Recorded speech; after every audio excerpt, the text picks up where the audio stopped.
वैसा जवाब। बादशाह अकबर अपने मंत्री बीरबल को बहुत पसंद करता था। बीरबल की बुद्धि के आगे बड़े बड़ों की भी कुछ नहीं चल पाती थी। इसी कारण कुछ दरबारी बीरबल से जलते थे।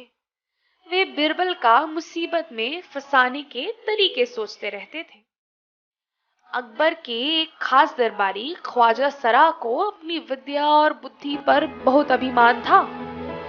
बीरबल को तो वे अपने सामने निरा बालक और मूर्ख समझते थे, लेकिन अपने ही मानने से तो कुछ होता है नहीं। दरबार में बीरबल की ही तूती बोलती और ख्वाजा साहब की बात ऐसी लगती थी जैसे नाकर खाते में तूती की आवाज। ख्वाजा साहब की चलती तो बीरबल को हिंदुस्तान से निकलवा देते, लेकिन निकलवाते कैसे? एक दिन ख्वाजा ने बीरबल को मूर्ख साबित करने के लिए बहुत सोच विचार कर कुछ मुश्किल प्रश्न सोच लिए। उन्हें विश्वास था कि बादशाह के उन प्रश्नों को सुनकर बीरबल के छक्के छूट जाएंगे और वह लाख कोशिश करके भी संतोषजनक उत्तर नहीं दे पाएगा। फिर बादशाह मान लेता कि ख्वाजा सरा के आगे बीरबल कुछ नहीं है। ख्वाजा साहब अचकन पगड़ी पहनकर दाढ़ी सहलाते हुए अकबर के पास पहुंचे और सिर झुकाकर बोले, बीरबल बड़ा बुद्धिमान बनता है, आप भी उसकी लंबी चौड़ी बातों के धोखे में आ जाते हैं।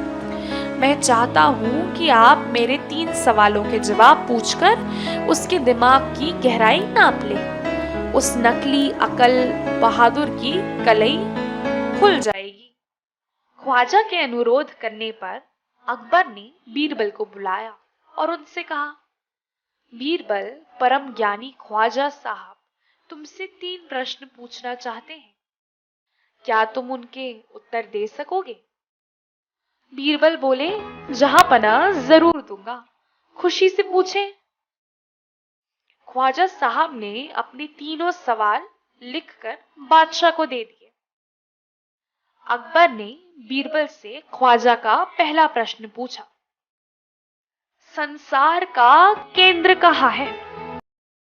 बीरबल ने तुरंत जमीन पर अपनी छड़ी गाड़कर उत्तर दिया, यही स्थान चारों ओर से दुनिया के बीचों बीच पड़ता है। यदि ख्वाजा साहब को विश्वास ना हो तो वे फीते से सारी दुनिया को नाप कर दिखा दें कि मेरी बात गलत है। अकबर ने दूसरा प्रश्न किया, आकाश में कितने तारे हैं? बीरबल ने एक भेड़ मंगवाकर कहा, इस भेड़ के शरीर पर जितने बाल हैं उतने ही तारे आसमान में हैं। ख्वाजा साहब को इसमें संदेह हो तो वे बालों को गिनकर तारों की संख्या से तुलना कर ले। अब अकबर ने तीसरा सवाल किया, संसार की आबादी कितनी है?